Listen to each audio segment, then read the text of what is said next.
यही तो मेरा कहना है ना कि ये एक व्यक्ति को पटाने, इंप्रेस करने, जाल में फंसाने के लिए कुछ तो समय लगता होगा। 8-10 दिन तो लगते होंगे।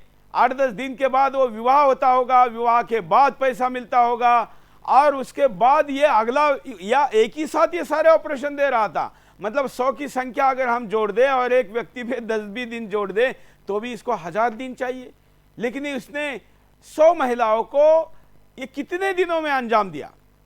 देखिए, ये इस तरह से अपने आप को ये बताया करता था कि मैं बिजनेसमैन हूं और मेरी जो डील है वो अलग अलग स्टेट के अंदर हुआ करती है और मुझे बाहर आना जाना पड़ता है। तो यानी कि ये उन महिलाओं के संपर्क में आने के बाद, उनसे बातचीत करने के बाद कुछ दिन गुजारा करता था और उसके बाद वहां से ठगी कर कर, क्योंकि उतना विश्वास ये उनको दिला दिया करता था कि शायद मेरा पूरा भारत के अंदर बिजनेस फैला हुआ, बल्कि भारत ही नहीं अब्रोड के अंदर भी मेरा बिजनेस है और मुझे बाहर आना जाना पड़ता है। वो इसके प्यार में फंसती थी और मुश्किल से जितने दिन के अंदर भी, तो इसका इंटेंशन था, इसका इंटेंशन शादी नहीं था, इसका इंटेंशन जिहादी का सिर्फ उस महिलाओं से पैसे हड़पना था। चाहे वो 10 दिन लगे, चाहे 15 दिन लगे, चाहे 1 महीना लगे, इनका टारगेट लगातार इस फरहान खान का जो था वो उन महिलाओं से पैसे हड़पना था। और जितना भी समय उनको लगता था ये पूरा समय उसको दिया करता था।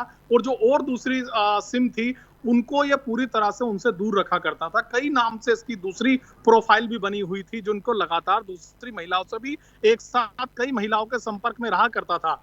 और जब ये लगता था कि यानी कि ये महिला मकड़ जाल के अंदर, यानी कि ये महिला अब जो उसका टारगेट है पैसे का, उगाइयों का तक जो कब इसका मंशा हुआ करती थी, उसके अंदर जैसे ये पास हो जाता था उसके बाद से ही ये उससे कन्नी काट लिया करता था।